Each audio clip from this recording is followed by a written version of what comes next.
Ang ating mundo ay isang uri ng planetang may kakayahang mag-sustain ng buhay. Ito ay nagtataglay ng iba't ibang elemento gaya ng oxygen, carbon dioxide, hydrogen at iba pa. Bagamat ang Earth ay kayang bumuhay ng iba't ibang nilalang, may mga bagay rin na nasa planetang ito na sadyang nakakaapekto sa atin. Isa na rito ang init ng panahon na nagmumula sa araw. Dahil ang Earth ay malapit sa atmosphere ng araw, may tuturing din na isa ito sa mga planetang may mataas na temperatura. Ang karaniwang init na nararamdaman sa mga tropical countries gaya ng Pilipinas ay nasa 25 hanggang 35 degrees Celsius. Kaya naman, sadyang mainit ito lalo na sa tanghali. Subalit alam niyo ba kung aling planeta sa ating solar system ang may pinakamataas na temperatura? Bagamat ang Mercury ang pinakamalapit na planeta sa araw, ay hindi ito ang pinakamainit sa lahat. Sa katunayan, ang planetang ito ay nagtataglay ng mababang temperatura sa gabi, na nasa negative 180 degrees Celsius. Gayunpaman, ang temperatura sa Mercury sa umaga, tanghali, at hapon ay umaabot din sa 800 degrees Fahrenheit o nasa halos 430 degrees Celsius. Ito ay sobrang init at paniguradong hindi magsusurvive ang sino mang nagnanais na tumira sa ganito kataas na temperatura.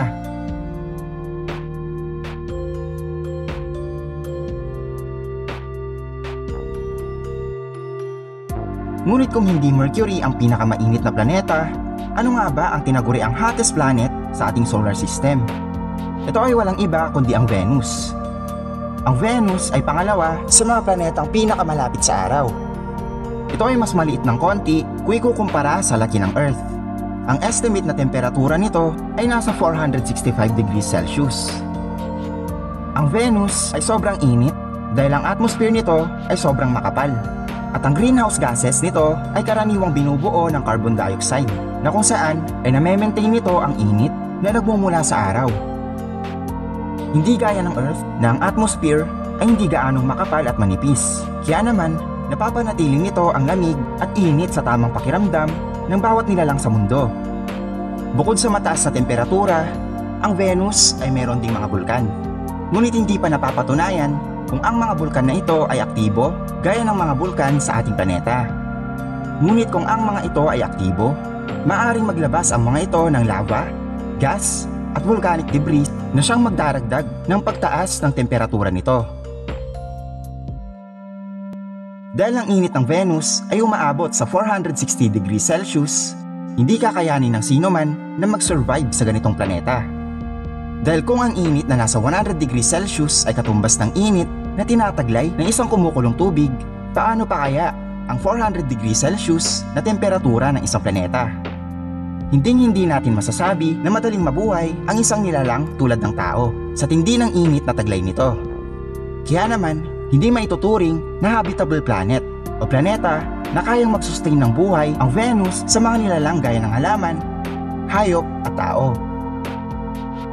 Gayunpaman, patuloy pa rin ang pag-aaral ng mga eksperto sa mga planeta sa ating solar system at patuloy pa ang kanilang pagsasaliksik sa mga bagay na maaaring madiskubre sa hinaharap.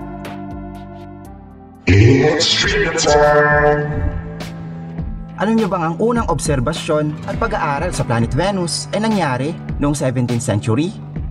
Ito ay pinag-aralan ng dalawang astronomers sa kasaysayan na sina Johannes Kepler at Galileo Galilei. Sa kasalukuyan, ang pag-aaral ng mga planeta gaya ng Venus ay sinasagawa sa pamamagitan ng space mission. Ito ay ang pagpapadala ng mga spacecraft o satellite upang obserbahan ang mga planeta sa solar system. Bukod dito, sinasagawa rin ang telescopic observations ng mga astronomers, astrophysicists at iba pa.